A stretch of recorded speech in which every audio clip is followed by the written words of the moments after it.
President and Mrs. Bush, my friend, the Vice President, and Dr. Biden, Mayor Rawlings, Chief Spiller, clergy, members of Congress, Chief Brown.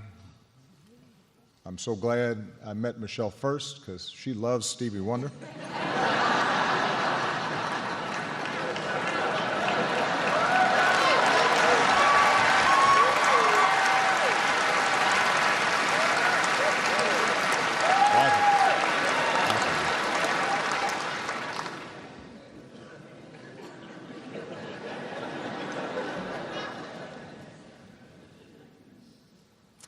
But most of all, to families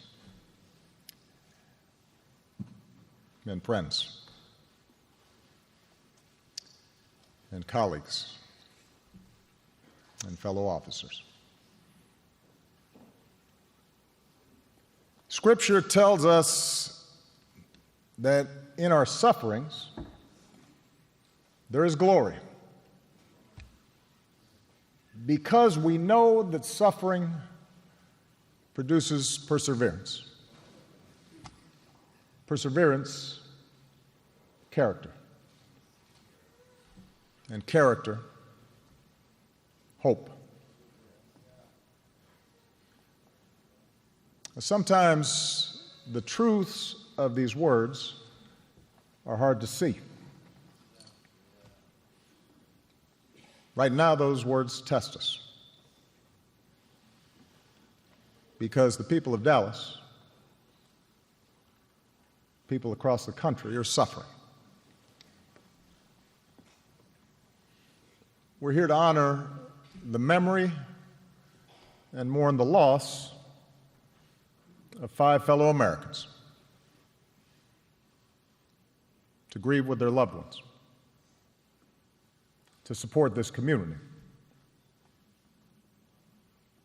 to pray for the wounded, and to try and find some meaning amidst our sorrow. For the men and women who protect and serve the people of Dallas, last Thursday began like any other day. Like most Americans, each day you get up, probably have too quick a breakfast, kiss your family goodbye, and you head to work. But your work and the work of police officers across the country is like no other. For the moment you put on that uniform, you have answered a call that at any moment, even in the briefest interaction, may put your life in harm's way. Lauren Aarons, he answered that call. So did his wife, Katrina. Not only because she was the spouse of a police officer, but because she's a detective on the force. They have 2 kids, and Lauren took them fishing and used to proudly go to their school in uniform. And the night before he died, he bought dinner for a homeless man. And the next night, Katrina had to tell their children that their dad was gone. And they don't get it yet, their grandma said. They don't know what to do quite yet.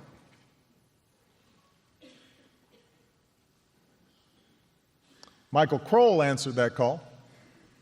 His mother said he knew the dangers of the job, but he never shied away from his duty. He came 1,000 miles from his home state of Michigan to be a cop in Dallas, telling his family, "This is something I wanted to do." And last year, he brought his girlfriend back to Detroit for Thanksgiving, and it was the last time he'd see his family.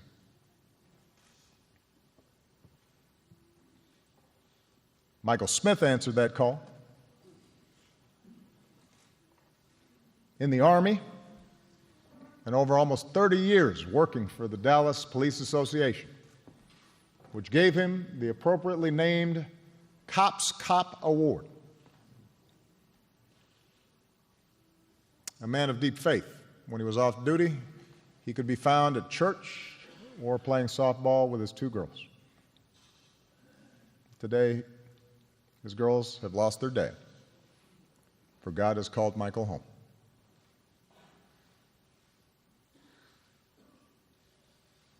Patrick Zamarripa, he answered that call. Just 32, a former altar boy who served in the Navy and dreamed of being a cop. He liked to post videos of himself and his kids on social media. And on Thursday night, while Patrick went to work, his partner Christy posted a photo of her and their daughter at a Texas Rangers game and tagged her partner so that he could see it while on duty. Brent Thompson answered that call. He served his country as a Marine. And years later, as a contractor, he spent time in some of the most dangerous parts of Iraq and Afghanistan. And then a few years ago, he settled down here in Dallas for a new life of service as a transit cop. And just about 2 weeks ago, he married a fellow officer. Their whole life together waiting before them.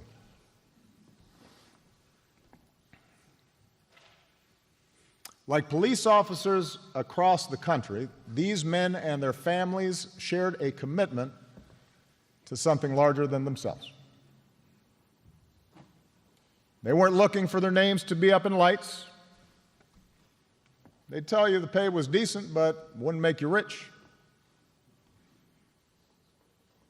They could have told you about the stress and long shifts. And they'd probably agree with Chief Brown when he said that cops don't expect to hear the words thank you very often, especially from those who need them the most.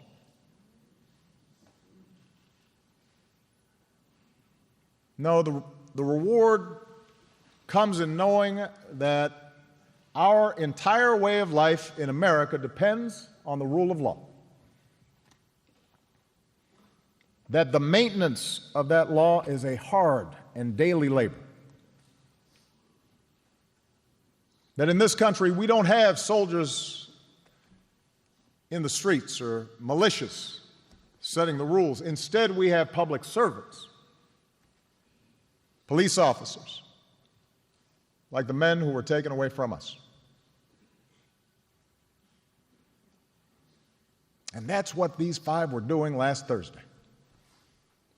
When they were assigned to protect and keep orderly a peaceful protest in response to the killing of Alton Sterling of Baton Rouge and Philando Castile of Minnesota. They were upholding the constitutional rights of this country. For a while, the protests went on without incident. And despite the fact that police conduct was the subject of the protest, despite the fact that there must have been signs or slogans or chants with which they profoundly disagreed, these men and this department did their jobs like the professionals that they were. In fact, the police had been part of the protest planning. Dallas PD even posted photos on their Twitter feeds of their own officers standing among the protesters. 2 officers, black and white, smiled next to a man with a sign that read, "No justice, no peace."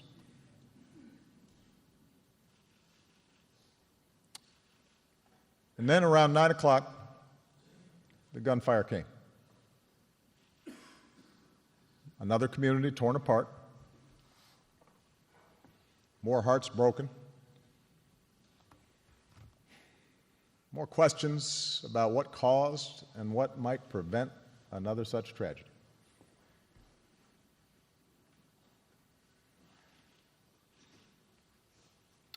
I know that Americans are struggling right now with what we've witnessed over the past week. First, the shootings in Minnesota and Baton Rouge, the protests, then the targeting of police by the shooter here. An act not just of demented violence, but of racial hatred. All of it's left us wounded and angry and hurt. It's as if the deepest fault lines of our democracy have suddenly been exposed, perhaps even widened. And although we know that such divisions are not new, though they've surely been worse in even the recent past, that offers us little comfort. Faced with this violence, we wonder if the divides of race in America can ever be bridged. We wonder if an African-American community that feels unfairly targeted by police and police departments that feel unfairly maligned for doing their jobs can ever understand each other's experience. We turn on the TV or surf the internet and we can watch positions harden and lines drawn, and people retreat to their respective corners. And politicians calculate how to grab attention or avoid the fallout. We see all this, and it's hard not to think sometimes that the center won't hold and that things might get worse. I understand. I understand how Americans are feeling. But Dallas, I'm here to say we must reject such despair. I'm here to insist that we are not as divided as we seem. And I know that because I know America. I know how far we've come against impossible odds.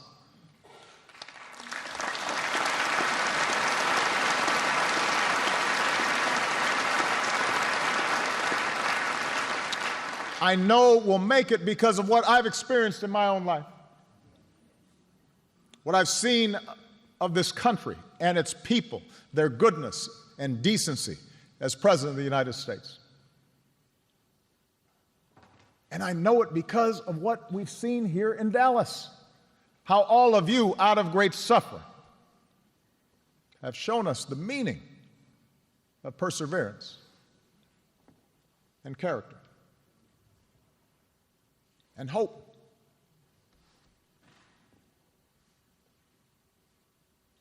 When the bullets started flying, the men and women of the Dallas police, they did not flinch and they did not react recklessly. They showed incredible restraint. Helped in some cases by protesters, they evacuated the injured, isolated the shooter, saved more lives than we will ever know.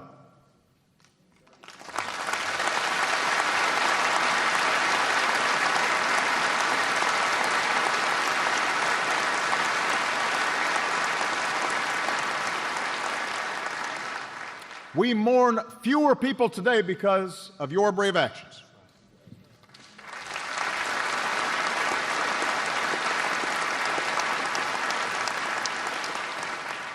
Everyone was helping each other, one witness said. It wasn't about black or white. Everyone was picking each other up and moving them away. See, that's the America I know. The police helped Shetamia Taylor as she was shot, trying to shield her 4 sons. She said she wanted her boys to join her to protest the incidents of black men being killed. She also said to the Dallas PD, "Thank you for being heroes." And today, her 12-year-old son wants to be a cop when he grows up. That's the America I know.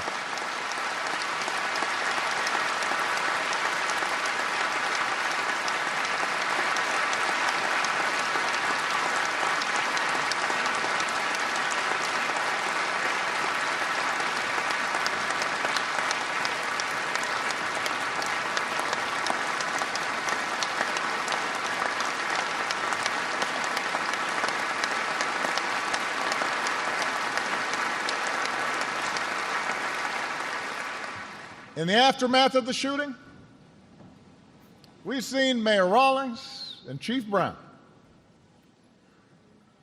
a white man and a black man with different backgrounds,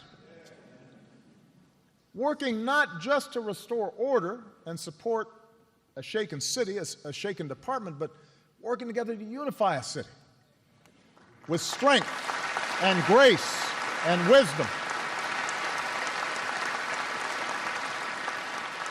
And in the process, we've been reminded that the Dallas Police Department has been at the forefront of improving relations between police and the community. The murder rate here has fallen. Complaints of excessive force have been cut by 64%. The Dallas Police Department has been doing it the right way.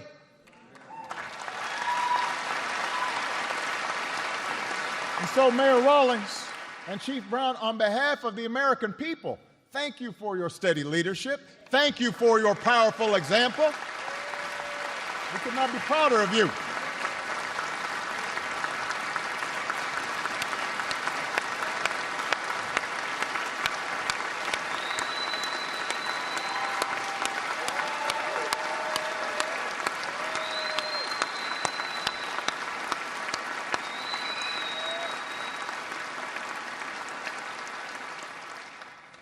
These men, this department, this is the America I know.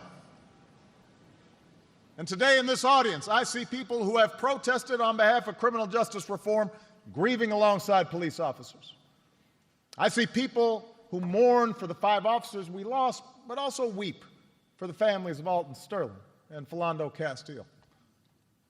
In this audience, I see what's possible. I see what's possible when we recognize that we are one American family, all deserving of equal treatment, all deserving equal respect, all children of God. That's the America I know.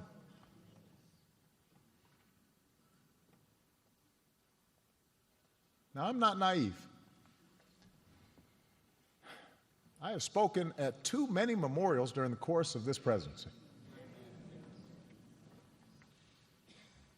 I've hugged too many families who've lost a loved one to senseless violence. And I've seen how a spirit of unity born of tragedy can gradually dissipate, overtaken by the return to business as usual, by inertia and old habits and expediency. I see how easily we slip back into our old notions because they're comfortable, we're used to them. I've seen how inadequate words can be in bringing about lasting change. I've seen how inadequate my own words have been. And so I'm reminded of a passage in John's Gospel. Let us love not with words or speech, but with actions and in truth. If we're to sustain the unity we need to get through these difficult times, if we are to honor these 5 outstanding officers who we lost, then we will need to act on the truths that we know. And that's not easy. It makes us uncomfortable. but we're going to have to be honest with each other and ourselves. We know that the overwhelming majority of police officers do an incredibly hard and dangerous job fairly and professionally. They are deserving of our respect and not our scorn.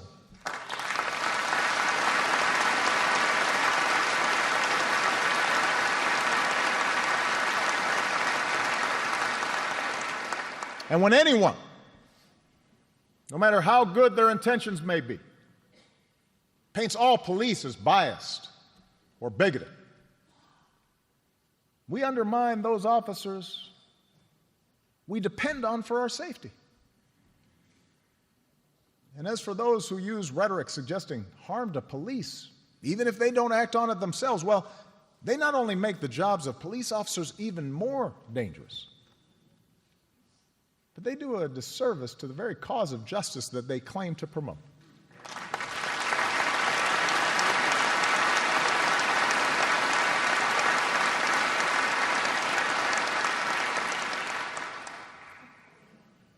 We also know that centuries of racial discrimination, of slavery and subjugation and Jim Crow, they didn't simply vanish with the end of lawful segregation. They didn't just stop when Dr. King made a speech or the Voting Rights Act and the Civil Rights Act were signed.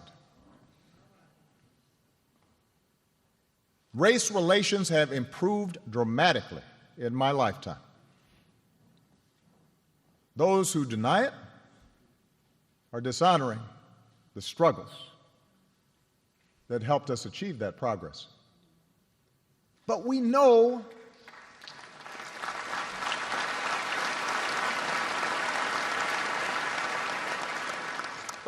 but America, we know that bias remains. We know it. Whether you are black or white or Hispanic or Asian or Native American or of Middle Eastern descent, we have all seen this bigotry in our own lives at some point. We've heard it at times in our own homes. If we're honest, perhaps we've heard prejudice in our own heads and felt it in our own hearts. We know that. And while some suffer far more under racism's burden, some feel to a far greater extent discrimination's sting. Although most of us do our best to guard against it and teach our children better, none of us is entirely innocent. No institution is entirely immune. And that includes our police departments. We know this.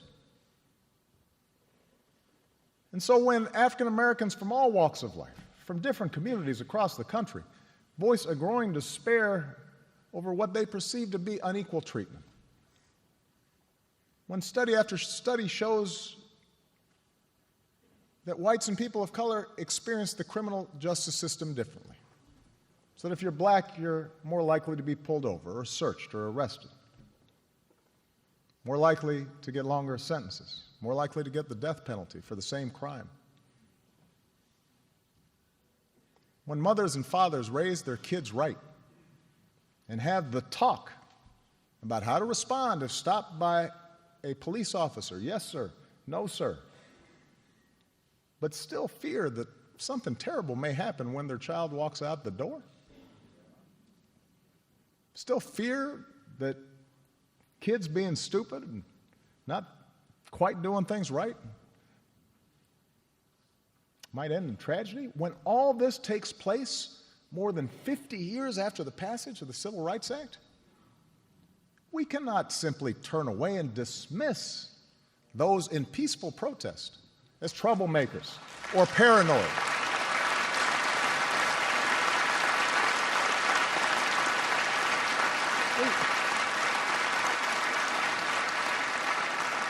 We can't simply dismiss it as a symptom of political correctness or reverse racism.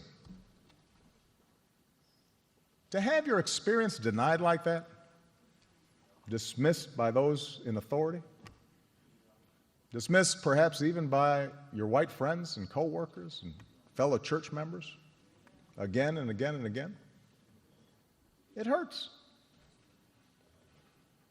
Surely we can see that, all of us.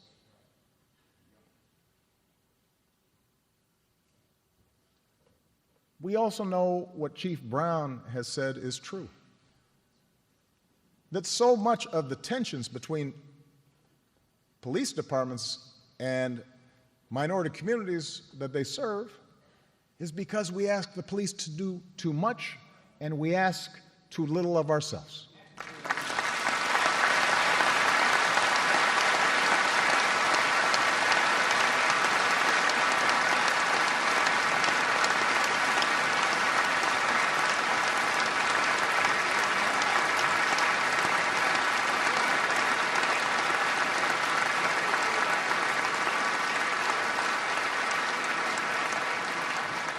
As a society, we choose to underinvest in decent schools. We allow poverty to fester so that entire neighborhoods offer no prospect for gainful employment. We refuse to fund drug treatment and mental health programs. We flood communities with so many guns that it is easier for a teenager to buy a Glock than get his hands on a computer or even a book.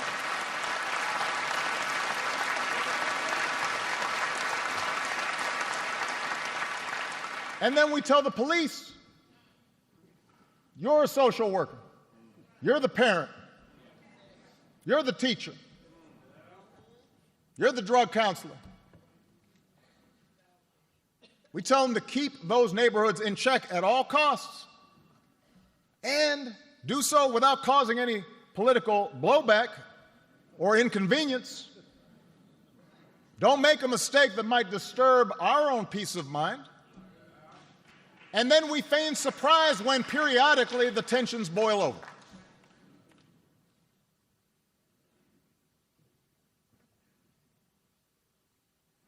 We know those things to be true.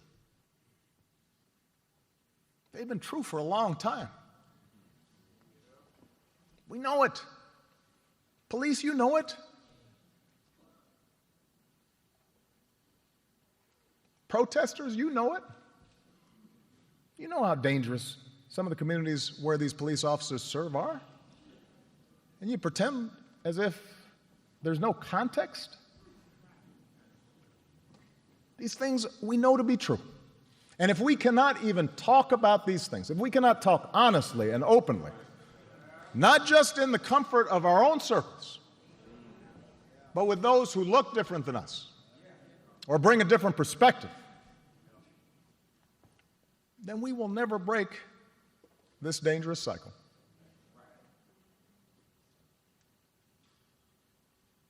In the end, it's not about finding policies that work. It's about forging consensus and fighting cynicism and finding the will to make change.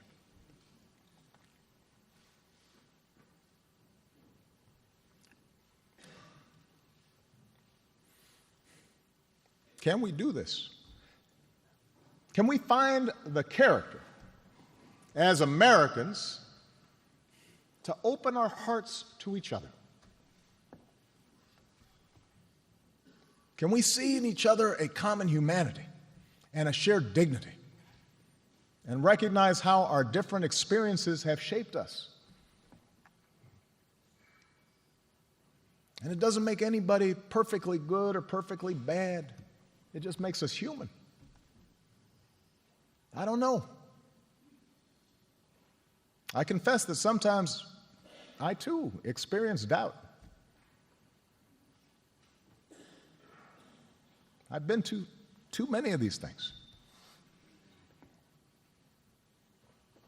I've seen too many families go through this.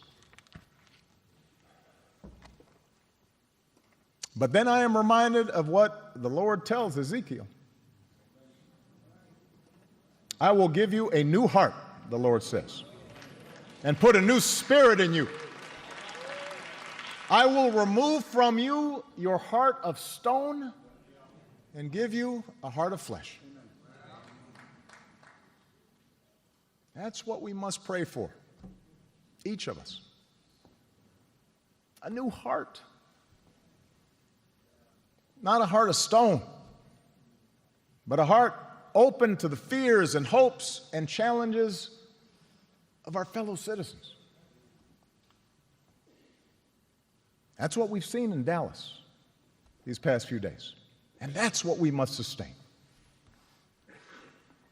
Because with an open heart, we can learn to stand in each other's shoes and look at the world through each other's eyes.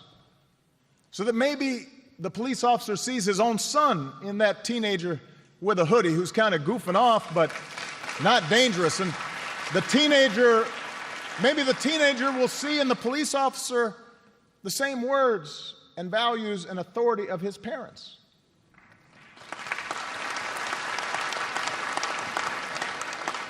With an open heart, we can abandon the overheated rhetoric and the oversimplification that reduces whole categories of our fellow Americans, not just to opponents, but to enemies. With an open heart, those protesting for change will guard against reckless language going forward. Look at the model set by the 5 officers we mourn today. Acknowledge the progress brought about by the sincere efforts of police departments like this one in Dallas. And embark on the hard but necessary work of negotiation, the pursuit of reconciliation.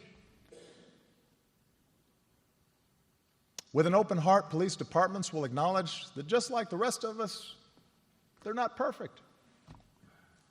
That insisting we do better to root out racial bias is not an attack on cops, but an effort to live up to our highest ideals.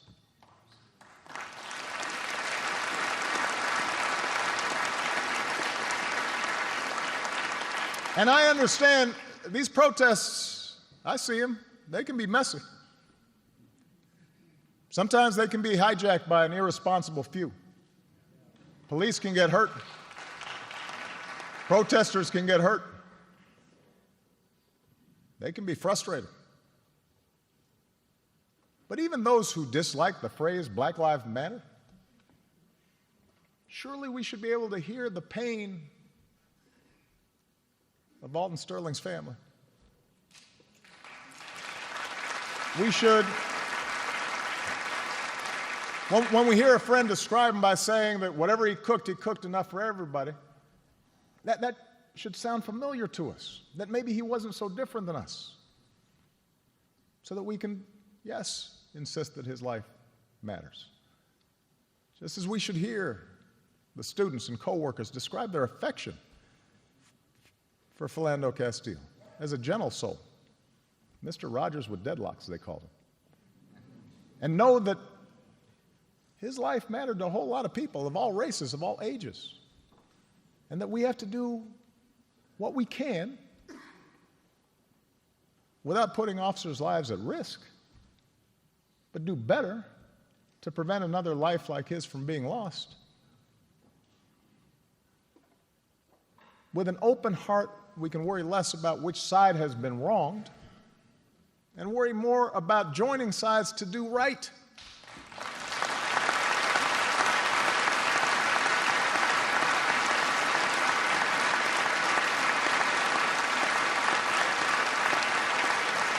Because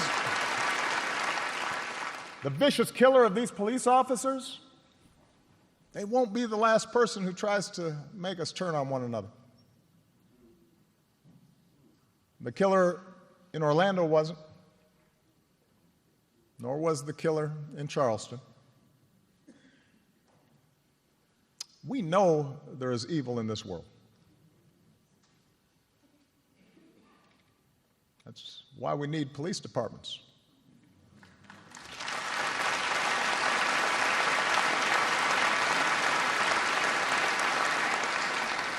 But as Americans, we can decide that people like this killer will ultimately fail. They will not drive us apart. We can decide to come together and make our country reflect the good inside us, the hopes and simple dreams we share.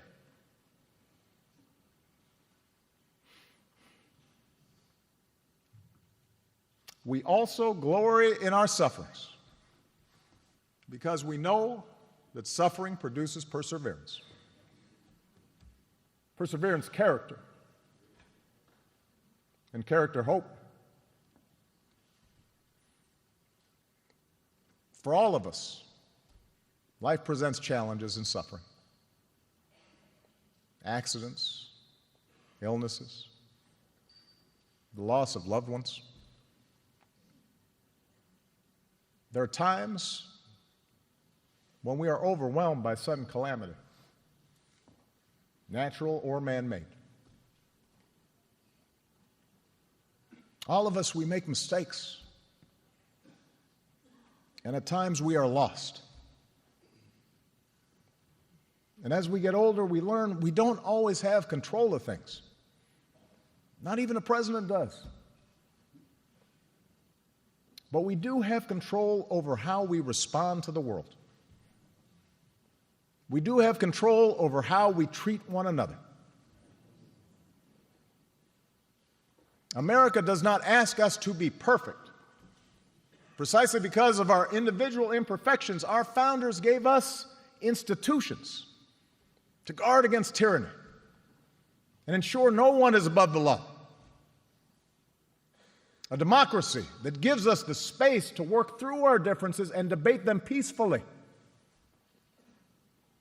to make things better, even if it doesn't always happen as fast as we'd like. America gives us the capacity to change. But as the men we mourn today, these 5 heroes knew better than most. We cannot take the blessings of this nation for granted. Only by working together can we preserve those institutions of family and community, rights and responsibilities, law and self-government that is the hallmark of this nation. For it turns out we do not persevere alone. Our character is not found in isolation. Hope does not arise by putting our fellow man down. It is found by lifting others up.